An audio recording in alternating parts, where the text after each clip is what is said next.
Welcome to The Wonder, exploring perspectives, rituals, and observances of modern, naturalistic, earth-revering, pagan religious paths. Here are your hosts, Yucca and Mark. Welcome back to The Wonder, Science-Based Paganism. I'm your host, Yucca. And I'm Mark. And today we are honored to have another guest. So Lauren, who is a new member of the Atheopagan Society Council. So welcome, Lauren. Thanks. I'm so glad to be here. Yeah. We're really excited to have you. So thank you for taking the time to come on the show. Yeah, no, my pleasure. Thanks for inviting me. I'm so tickled to be here. Yeah. So Lauren, will you tell us a little bit about you and your, I guess, so we were saying Atheopagan origin story? Sure. And, I think like a lot of these stories, it's a little long, so forgive me if I get kind of long-winded here, but I Oh, hope that's that, so much fun. We love to listen to it. So, I'm glad. Yeah, I'm sort of hopeful that some of what I talk about could just help someone else. So I figured I would lay it all out there. So yeah, I'm from New York. I'm from New York City, and I grew up in I would say, fairly Catholic family. We went to mass regularly outside of just like Christmas and Easter. I was an altar girl. I had my first communion, sort of like all the steps that you do as a child in the Catholic Church. And I really loved it. Like I loved being an altar girl. I loved being part of rituals and ceremonies and made me feel important and special. And I really loved the community that we had in the church as a kid. But as I got a little bit older, when I was sort of like in early adolescence, my mom came out as a lesbian. And as you can imagine, this was like the early 2000s. Uh, Being part of the LGBTQ plus community and the Catholic Church didn't really mix. So we left that community. And at the same time, again, early 2000s, there was a lot of just like witch stuff happening in pop culture. Like the mhm. Harry Potter books were like exploding, all this stuff was going on. And I expressed an interest in that. And an adult in my life was like, oh, hey, you like witchy things? Like, let me bring you to this new age bookstore. So I went to this new age bookstore and I bought a couple of books on Wicca. And it was just like a complete revelation for me. I was so enamored with Wicca, with learning about this whole religious practice that it felt magical and empowering and feminist and accepting and all of these things. And I was just still a really deeply faithful person, like completely believed in God. And I remember reading a passage in one of the books that I got that was like, you can imagine God as a diamond, and in Christianity, you're just looking at one facet of the diamond. And this was a way to like look at all of these other facets. And I just love that. So throughout my whole teenage era, I had this like fairly serious solitary practice. I never tried to build any sort of real life community. I think the stigma was just like too high for me to ever even try. But I would like read stuff online and I would do ritual by myself. When I was in I guess around 20 years old, late teens to 20, sort of two things happened that kind of pushed me to a different place. So unfortunately, I had this tragic experience where my best friend from childhood passed away. Mm. And that triggered like a classic crisis of faith where it's, why does God let bad things happen to good people? And I couldn't find a satisfying answer to that question. And I also met the person who would become my life partner and now spouse, who just moved at that time from the UK to the US. And I think sort of found himself in this place of like, wow, like everything is really Christian here in this way that I feel really uncomfortable with. And he was sort of one of the first like loud atheists that I'd ever encountered. So for the rest of sort of my early 20s, I was in this process of deconstructing. And I remember being about 25 and I'd toted around like those same books I bought from that new age shop, like to all these different apartments, all these different moments in my life. And I recycled them because I couldn't reconcile the idea of hanging on to that stuff with just not believing in God anymore. And I cried, like it was a really painful moment, but it just sort of felt like this is what I have to do to be to not have that cognitive dissonance in my mind. So that's where like this other big thread of, I guess, my origin story picks up, which is like the environmental activism piece. So I've always been involved in social justice movements of various kinds, like basically from childhood. I'd always done environmental and sustainability work through like high school and college. And then I was living in New York City when Hurricane Sandy hit in 2012. And for Mm. people who aren't familiar with that particular climate disaster, it was really devastating. So after that, I was trying to figure out how to make climate action my job and how to like make a career fighting for a livable planet. So eventually it took me a couple years, but that led me to law school. And I decided to try to become an environmental lawyer. I started law school in the fall of 2016 in Washington, D.C. And people listening from the US probably remember that we had a little election that year and Donald Trump was elected basically right as I started law school. Mm. So I spent those 3 years that I was in law school just like completely burning the candle at both ends, 110% in on like all of the things. So during the day, I was like interning at environmental law organizations and taking classes. And evenings and weekends, I was like, if you can think of a way to take like civic action, like I did it. I attended protests, I organized at least one, I called Congress, I worked in Congress, like I just did all of the things. It was a really crazy 3 years. But I think a lot of us who were in law school, in particular at that time in DC, felt like we had this huge responsibility being physically there to like do everything we could, both on the democracy front and on the climate front. So I was glad to be there and glad to do it. So after I graduated, I spent a year working for a judge in New York. We were trying to come back to New York and we were able to do that. It's this thing called clerking, where you spend a year working for a judge. And when you're clerking, you're not allowed to do any political activity at all. And you could do a whole separate podcast about why that's like unfair and a little bit silly, but it is what it is. So it was this strange sort of pause in my life where I couldn't do all of the things that I had been doing, basically for the previous decade. And then in the spring of my clerkship year, COVID happened. So it was like a doubling down where it felt like, I think maybe in some ways, particularly where we were right in the heart of it for many months, everything was falling apart and I felt like I could do nothing about it. And that was really hard. I was, I think, tired and scared. And I remember saying to my partner, like, I I need to pull on something that is not myself. And I don't know if that makes sense outside of my own head, but it was this moment where I think I was really longing to like turn to prayer like I would have when I was a person of faith, and I just like couldn't do that. So it just tugged me back towards paganism and thinking like, is there any way that I could work this back into my life in a way that feels authentic? The other thing that was sort of happening that year too is we had just gotten married and we were thinking seriously about starting a family.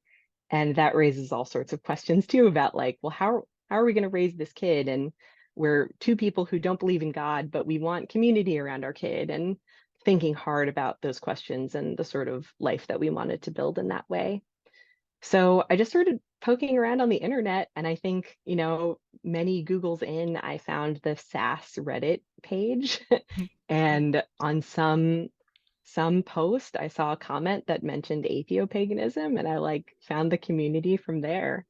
So I guess I've only really been in the community. I think it's been like less than a year, but I've just been, it was such a wonderful moment when I found it, because it's like, oh my gosh, not only are there other people who like believe how I believe, but they've like built a community and a whole thing. And just the more I read, the more excited I got. So I've just been really thrilled to be here, even that, it took me a long time to find it. I'm really glad that I'm here now. Yeah. So that's my origin story. That's wonderful. Wow. Yeah. That's a great story. Wow. Myself, I got bitten by a radioactive spider, but we'll talk about that another time. For those who aren't familiar, SAS. Oh yeah, I think it's something like skeptical, atheist, and science-seeking witches. So it's Yeah. folks who are into sort of rituals and practices to help them develop themselves, but they don't believe in what I would call like Harry Potter style magic. It's sort of the magic of working with your own psyche. So that really resonated with me. And I think there's a fair amount of crossover, like There folks who is. are in that community and folks who are in this one. Yeah. Yeah. Yeah. And what were some of the things that when you found the Atheopagan community that really stood out to you? That you were like, oh, this part is what I'm connecting with. Yeah. I think just sort of the basic framework that we are all folks who are here because we think the earth is sacred and we want to find ways to celebrate that and celebrate life in community, and just a rejection of things that aren't verifiably real in a way that didn't feel, I guess, demeaning or like there was any ridicule. And that mattered a lot to me because like some of the most important people in my life are people of like deep faith, and I've never been super comfortable with the sort of like let's all just like make fun of Mhm. Christians sort of tact. And I didn't feel like I saw that here a lot. And I was also really struck, like when I joined the Facebook group, there are those 3 screening questions that basically I think are designed to like weed out folks who, are not ready to say Black Lives Matter or to, be willing to live their values. So the fact that those were right up front, I think immediately put me at ease. Yeah, it's, probably not obvious to listeners, but I'm a Black and Latina person. And I think, you know, the pagan world, as I've encountered it, it's like a fairly white space. So there's a little bit of guarding that I have coming into any sort of pagan Mhm. community. So there were signals right off the bat that like this was a place where it was going to feel comfortable. And I think once I kind of got past the screening questions, all of that held true. Yeah. Oh. I'm really delighted to hear you say that because it's a really important priority for us. We just had our quarterly meeting of the Atheopagan Society Council. So you had your first meeting there. And we're Mhm. working on our strategic plan, and our number one goal of the 3 goals we've identified for our upcoming couple of years is a focus on belonging, equity, diversity, inclusion, justice.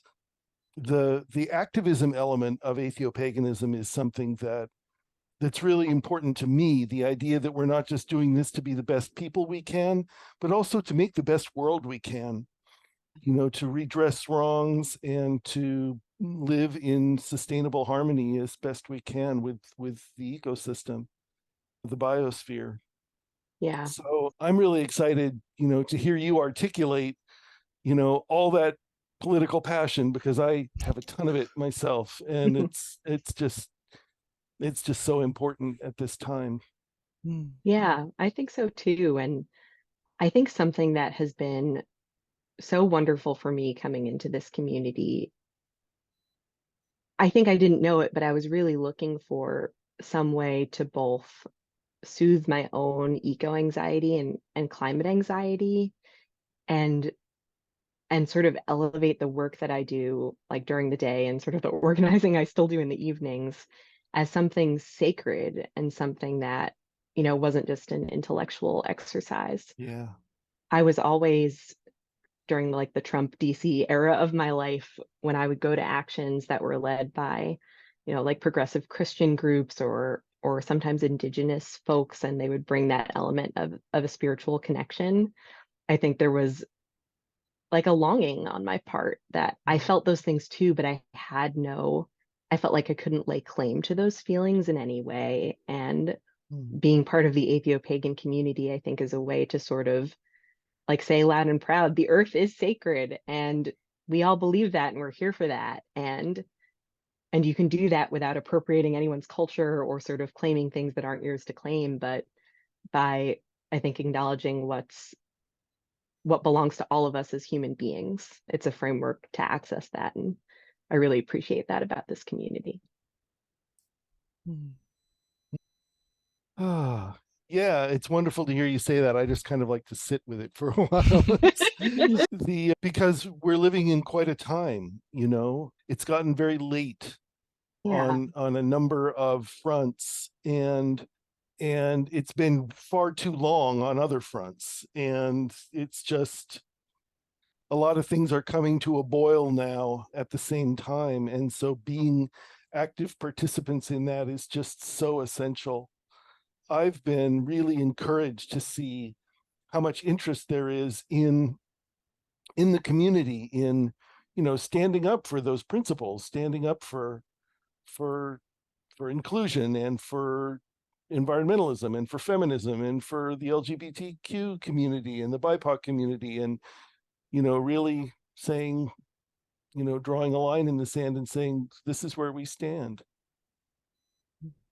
Yeah, it's really great and really special. And I think one thing that I would love to bring to the community as in part of my role, I guess, on the council is just helping people find their voice if they're having trouble doing that, or otherwise facilitate or provide opportunities to act on our principles. I don't know if I said this at any point, but in my day job now, I am an environmental attorney.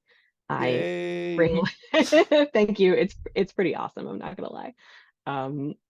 I do a lot of legal work to try to protect communities facing environmental racism, or to try to protect ecosystems. And I think that as an attorney, part of my job is to make sure that people who aren't attorneys know that the attorneys can't do everything, right? And not that I'm accusing anyone in the community of having those sentiments, but sometimes I worry a little bit that it's like, someone will just sue and it'll be fine. Like, no, it won't. And there are a million ways that everybody has to stand up for things they care about and places they care about. And those places aren't just like the Grand Canyon or Niagara Falls or whatever. They're like that polluted block down your street, or the water coming out of your tap. I mean, there is something to protect and fight for wherever you live. And I don't exactly know yet how I can be that sort of resource in the community, but that's my intention, I guess, just starting out now. And you've also been active in the affinity groups, right? Yeah, so I noticed that we had these things called affinity groups when I first joined, and that there wasn't a BIPOC group. So I guess I started that. I think that in predominantly white spaces, often, at least, speaking purely for myself, there's this sort of impulse to be like, all right, where are the people of color? How do I find them? Because it's sort of it's another layer of like signal that like this is an okay place to be if there are already other people there who look like you. So I didn't really know how to do that without an affinity group, so I just made one, and it's been really great. It's a great community of folks. We're reading a book together now, which is fun, and we're hoping to do sort of a book club type meeting soon. I will say, like, speaking particularly as a Black person, I think that atheopaganism has this particular appeal as like an explicitly modern creation. And I think again, speaking from a distance, I've never been in a community like this before, but I see a lot of hints of sort of pagans meticulously recreating their own genealogy to like figure out what gods they should worship or what practices they should have or whatever, trying to reconstruct these like ancient practices. And if you're a Black person in America, odds are that's not even an option for you, right? There's only so far back you can go. So I think that there's a little psychic relief that I found, and like, oh, well, I don't even have to worry about my ability to know, exactly what corner of what place my ancestors came from to like use these tools. I can just focus on the now and focus on the land that I'm on. And I'll say too, now I'm just sort of riffing, but I would really love to just serve as an example that this space isn't just for like crunchy white people. And I think that is a stereotype of paganism that I've encountered in the Black community personally, that like, it's just a stereotype that's out there. And like we have just as much need and right to access these practices as anyone else. So I think there's maybe some unlearning that I had to do, and some unlearning that lots of us have to do to be anything we want to be, and not just what society says we should be or should stay away from. So I would like to think that I can help just make explicit that this is a path that is open to everyone, no matter what your origin, no matter what your skin color. Absolutely. And I was so grateful when you created the BIPOC affinity group because I really wanted there to be one. Obviously, I couldn't have anything to do with the creation of that. And other people in the community were just too busy. They weren't going to make the lift in order to make that happen, but it was so important that it be there. I will say a thing about what you were riffing on, which is that when I first created Atheopaganism, it was just for myself as, an American who doesn't have any like family legacy of English or Irish or Scottish things, just kind of a person plunked here on Turtle Island with a relationship with land, but no inheritance of culture other than capitalism. And so I crafted it with the idea that it would be modern and informed by modern values. But there are people in the community for whom, like Indigenous people, for example, for whom drawing back on those cultural threads is really important. And so Totally. it's not it's not that you can't do that. It's that you don't have to. You can still have a powerful practice that's very meaningful to you, starting from modernity and your own life and your own experience. Yeah. So, yeah. Yeah. Completely 1000% agree. And I should say, like, some of the folks in the BIPOC group are like reading a book about hoodoo, which is a magical practice developed by people who came to America through enslavement. And yeah, I definitely see value in looking back and drawing on traditions. And white American culture in the last 400 years, that's a culture too. And there's stuff to draw from everywhere. I think that, sorry, I'm losing my train of thought here.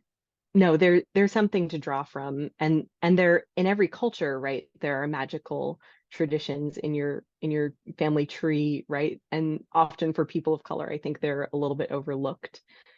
One great little fact that I read in trying to educate myself more about these traditions in the African American community was that when folks were escaping slavery on the Underground Railroad, they would carry magical totems with them to give them bravery. And I just love the idea that, sure, there's no quote unquote real magic there, but the bravery is real and the political action it led to is real. So yeah, I absolutely don't mean to say like looking backwards isn't good or isn't worth it or anything, but I really appreciate the emphasis on modernity and that you can make this what you want, whether or not you have access to looking back in your own ancestry.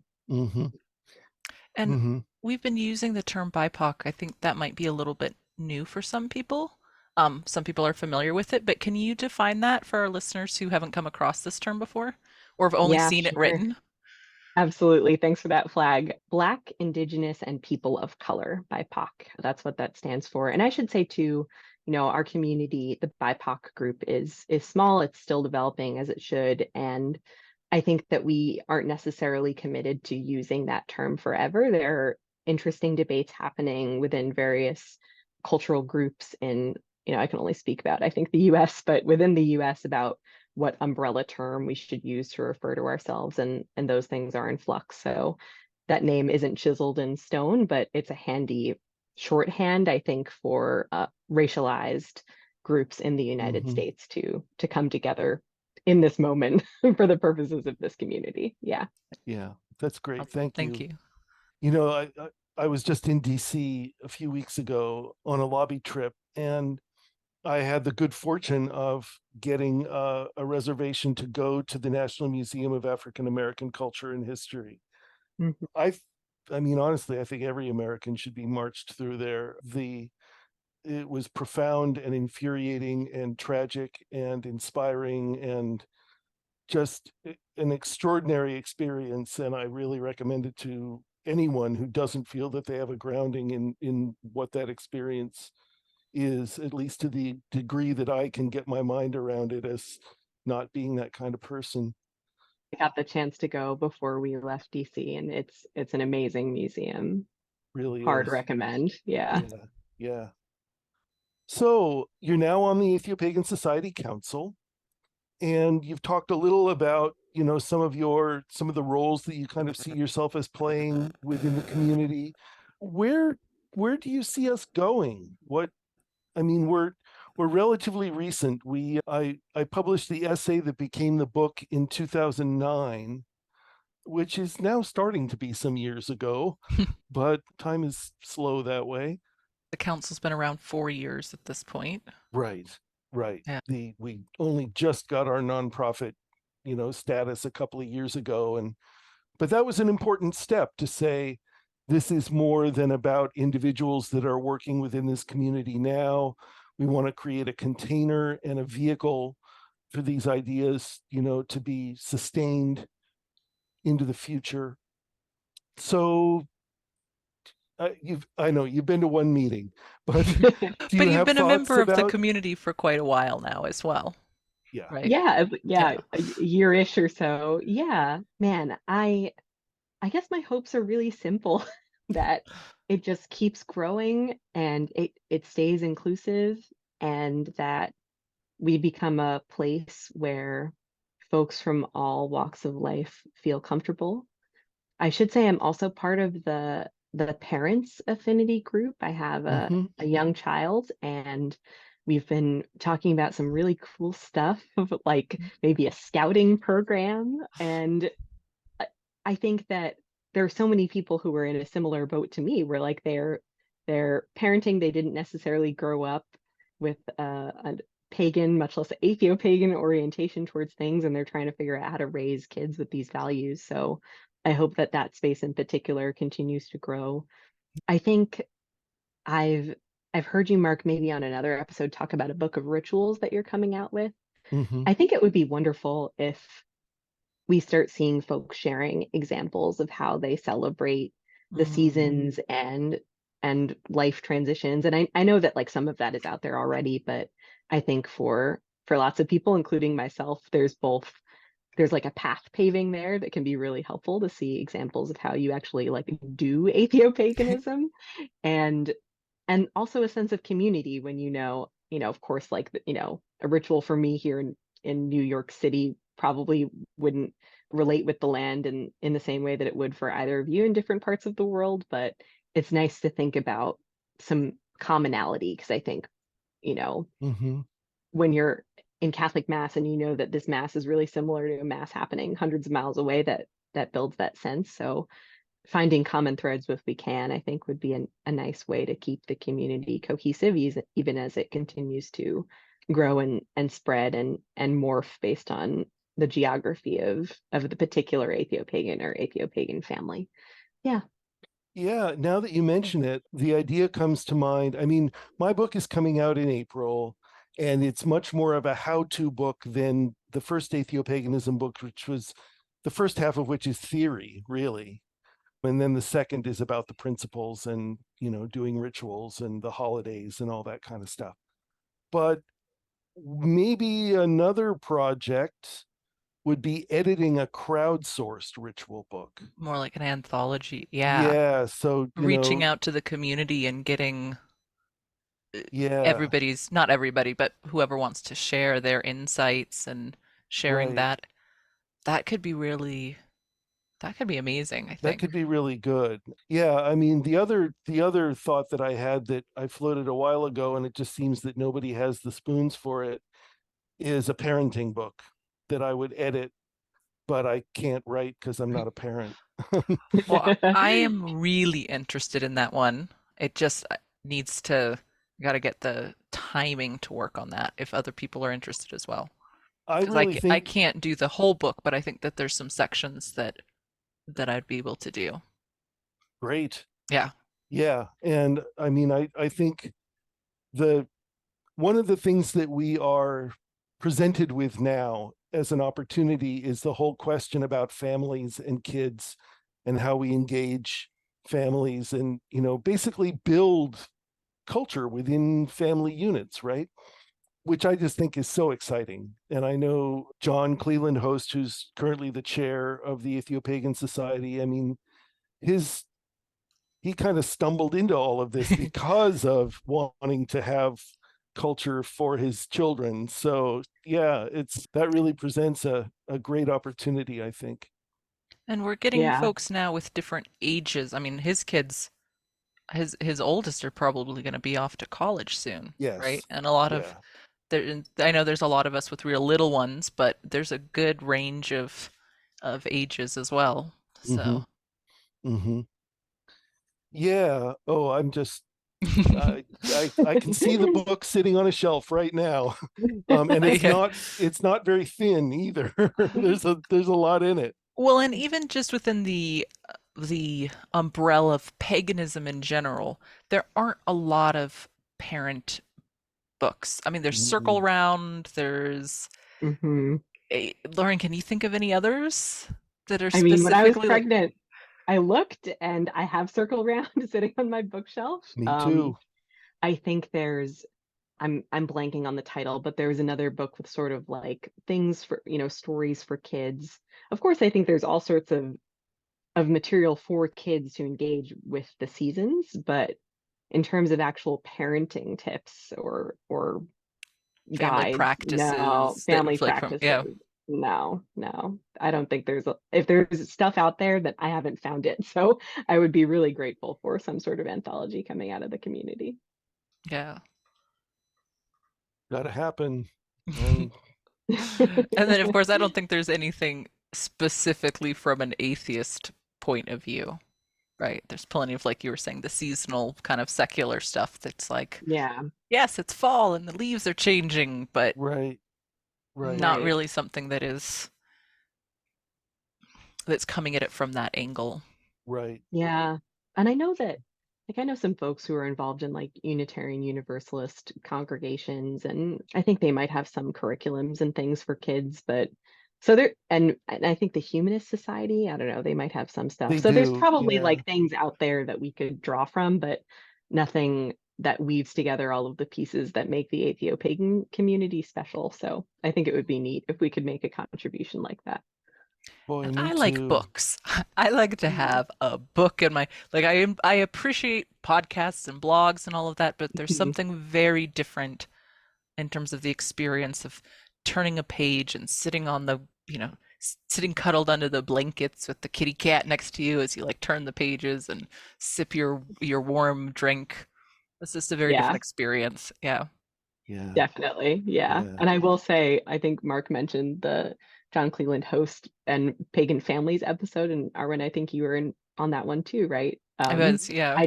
I bookmarked it and listened to it several times because I was like, oh, there's so much in here. And yeah, I think that there's endless wisdom that folks who have been parenting in the Atheopagan community could pass on to folks like me who are just starting out. And it would be wonderful to have it as a book that you could cuddle up with for sure. How old's your little one, by the way? He's 1.5. 1.5. Oh Oh, wow. Yeah, wonderful. Tiny. That is a very Yeah. great, little. so Yeah. fun though, right? Everything is Yeah, opening up now. yeah. Aw. Tons and tons of fun. Yeah, we've been really happy as parents. And yeah, I just hope that we're able to raise him with a sense of community, and I think we have that in lots of ways, but I would love for him to feel a connection to this community if that feels right to him, and um, to give him the good parts of being raised with religion that I received without any of the baggage would be great if we can figure out how to do that. One of the things that I'm really excited about when I think about Ethiopian parenting is giving kids the skills to do rituals themselves so Hmm. that they can work with their psychology. Mhm. We don't really give kids very many tools in terms of emotional regulation and, you know, kind of changing your mental state, your emotional frame, all that kind of stuff. We don't see that modeled. And,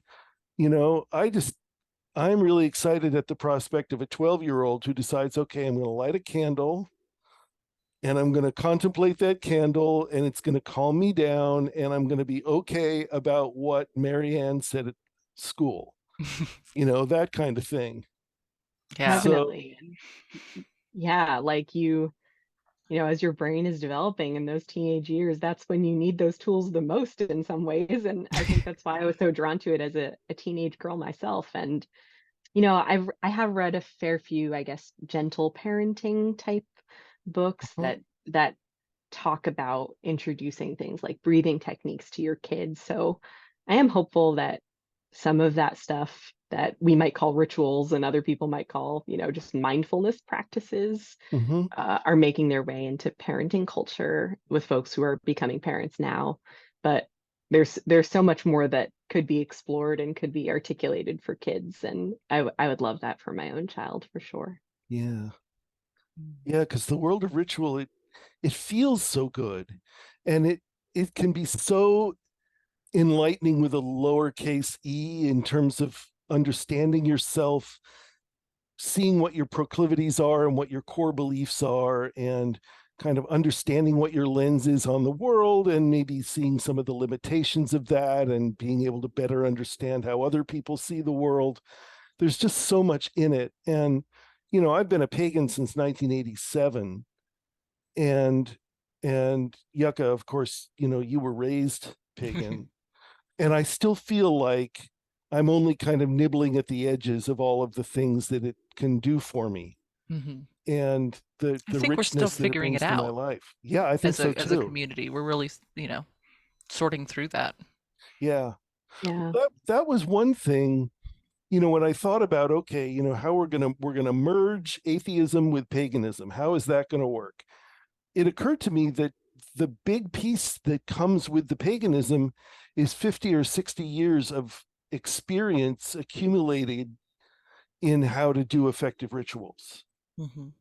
because the atheist side didn't have that. We have lots of folks that come into our community and they're like, help, how do I get started, what do I do first? I get it with all the values and the worldview, but how do I do this practice? Yeah. Yeah. Yeah.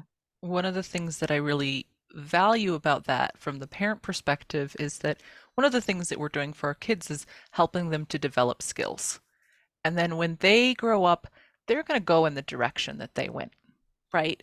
How many people do most of our community were raised in different religions than their parents, right? And that's Mm. okay, right? People make different choices, but I want my kids to have whatever religion they end up being, whether they stay in the pagan community or not. I want them to have those tools to be able to calm themselves down, to look at themselves, all those things that you were just talking about, Mark, and have those ritual skills, even if, I would doesn't fit me, but if they decide they want to become theists and they believe in a god, then great. They have these skills that they can use within that context that's going to help them live a happier, more fulfilled life. And I Yeah. think it's That's, really beautiful that we're trying to do that as Atheopagan parents. I think that's beautiful too.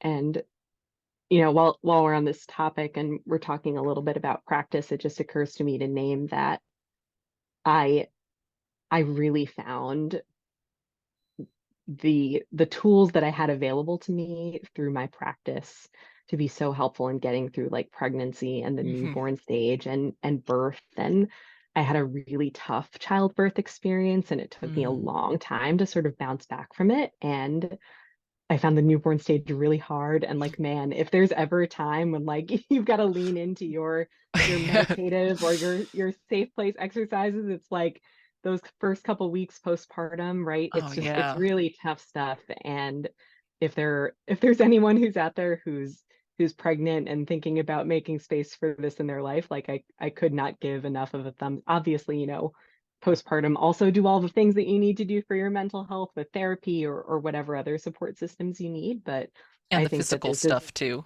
right? and the physical stuff, absolutely. Like this is, I'm not trying to say anything that discounts like traditional Western medicine or psychotherapy or anything like that. But just having another set of tools, I think, really helped me in early parenthood and the sort of the transition between pregnancy and birth and parenting. I'll also say that I think for folks who are trying to figure out ritual practices and maybe are also parents of young kids, like it doesn't have to be an hour. It doesn't have No. to be like, I don't have an hour. Like it's a lot of my practices are just extremely short, I use 45 a lot of seconds with the bathroom door locked. exactly, or picking up I do a lot of sort of like, I guess I'd call them like totems. I have particular little objects that help put me in a particular mindset. It could just be as simple as picking up that particular ring and putting it on your finger, and that's enough to shift your mindset. So I think talking about ritual in an abstract way can be a little bit intimidating, but it can be as simple or as elaborate as you want it to be. Mm-hmm. Hmm. Mm-hmm. Yeah, I find that the things that I have on my focus are all they're things that have stories associated with them in my mind. So they have an associative meaning, right? It's not just a seashell. It's a seashell that I found when I was 11 on the Costa del Sol in Spain.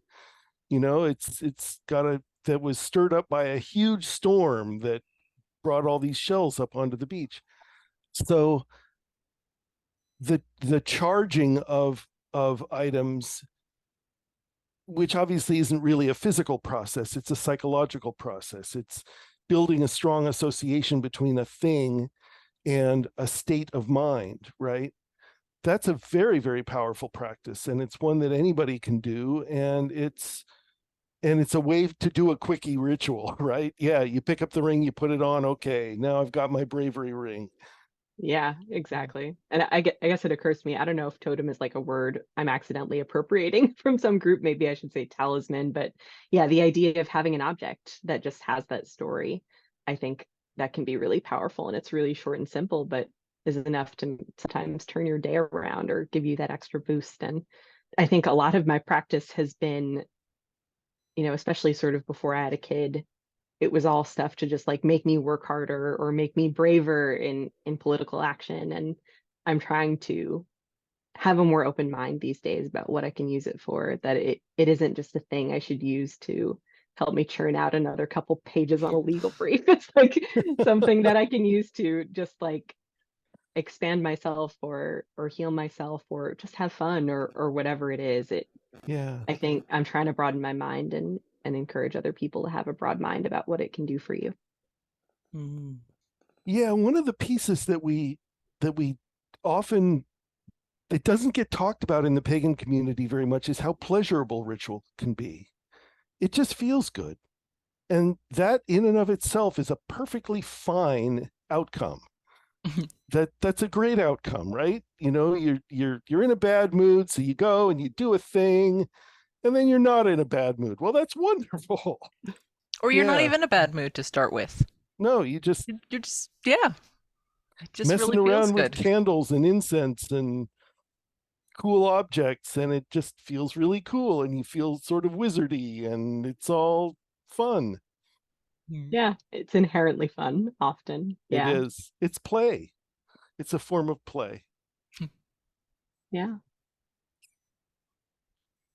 Well, Lauren, Lauren, were there resources that you'd mentioned that you had some resources and things you wanted to share with the listeners? Yeah, I do. I have a couple of things. So the first takes like a little bit of explanation, but I don't know if listeners are familiar with the concept of environmental justice or environmental racism, but environmental racism is the disproportionate impact of environmental hazards on people of color. It's a term used at least in the US and I think also internationally. And environmental justice is the idea that basically, in short, you're going to stop poisoning people, period, all people. Sounds like a great idea. I like It that. does, doesn't it? Nice and simple. And that definition is from a website called ejnet.org. And there on that website, and I can share the link for the show notes, there's a list of principles of environmental justice that I find really inspiring. And it was written by a group of people of color, environmentalists, environmental activists in 1991 at a convening. And the very first principle of I think it's 17. And is that environmental justice action? Is that what EG? This is ejnet.org is EJNet, the okay. website. EJNet. Yeah, I can send the link. But the first principle in that document reads, environmental justice affirms the sacredness of Mother Earth, ecological unity, and the interdependence of all species, and the right to be free from ecological destruction. So I just think it's really, really special that, in my mind, part of what Atheopaganism is doing is affirming that sacredness of Mother Earth and opening up a path for all people to do that really aligns with this foundational document of environmental justice. So I just think that's cool. Yeah. I just Yeah. teared up a little bit. It's really Yeah, beautiful. really, it is. It's beautiful. Yeah, it is. And I encourage everybody to, check out those principles and to get involved in environmental justice wherever you are. Just a couple of books that I feel like have sort of helped me in this intersection between action, political action, and pagan stuff. There's a great book called Revolutionary Witchcraft by Sarah Lyons. Yeah. A short book. I can't remember if there's theism in there, so sorry if there is, but it's really great. It's short. Everyone should read it. There's another great book called Rest is Resistance by Tricia Hersey that I just read, and it was one of those real aha books. It just talks about ways to honor yourself, honor your body, and kind of break free of what she calls grind culture. So this idea that you have to be productive all the time, that's a product of like capitalism and colonialism, and it's something that I really struggle to resist. So I thought that that was great. Two more things. There's this book called Hope in the Dark by the author Rebecca Solnit, I think is how you say it. Yeah. Really short book that just sort of emphasizes, don't give up hope that we can make the world a better place. The world is really complicated, and things can and do get better even when they seem really bleak. And then the last resource I'll share is this wonderful podcast from Emergence Magazine, and I think that's actually the name of the podcast. And it has episodes on all different topics that explore the connections between culture, spirituality, and ecology. And they've had like Robin Wall Kilmer on, all sorts of authors exploring this intersection. And again, some of it might be sort of more like a little bit more woo than some of the folks who listen to this podcast like, but there's a lot of really great stuff there. And listening to each episode is just like a gift. So I recommend that as well. And I can share like links and all of those names and authors in case people want to look them up. And then the last thing I would just say, if you'll indulge me in this like quote, this quote I really love. I'm not a teacher, only a fellow traveler of whom you ask the way. I pointed ahead of myself as well as you. So please, like, I offer everything I've said with humility. I'm working all of this out myself, and I'm really happy to be working it out with other folks in this community. So, yeah. Oh, that's really beautiful. Thank you. You know, fun fact, the first pagan ritual I ever went to when I was invited by a friend back in 1987 was to a coven which included Rebecca Solnit's brother. Wow. Small world. Yep, very small world. Well, I guess that's another example of these connections between the activisty world and the pagan world. Run deeper and are everywhere. Yep, yeah. They are. Well, Lauren, thank you so much. They're saying the same thing, but no, really, this is so exciting to have you here with us and part of the community, and just everything you're saying is just yes, so wonderful. So thank you so much. And thank you for your work. Yeah. You know, those of us that are in the environmental field can feel really beat up a lot of the time, and the organizations we work for, even the big ones, are under-resourced relative to the industries that they're up against and the headwinds politically that they're up against. And so thank you for all the effort it took to get the credentials that you needed to be able to do the work you're doing, and for the work that you're doing in the world. Thank you. Well, that's very kind, and it's my pleasure to do it, and I'm really grateful for the opportunity to just come on here and riff on all these things. And thank you both for creating this community that's been such a source of, and for everyone really who's involved, who are co-creating this community, that's been such a wonderful space. It's after a hard day of doing hard stuff and thinking about pollution on long timelines.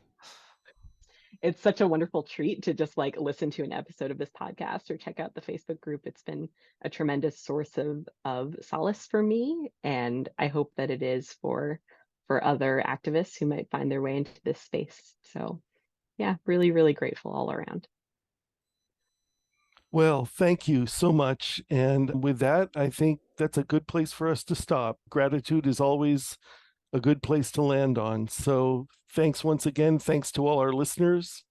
And we'll be back next week with another episode of The Wonder, Science-Based Paganism.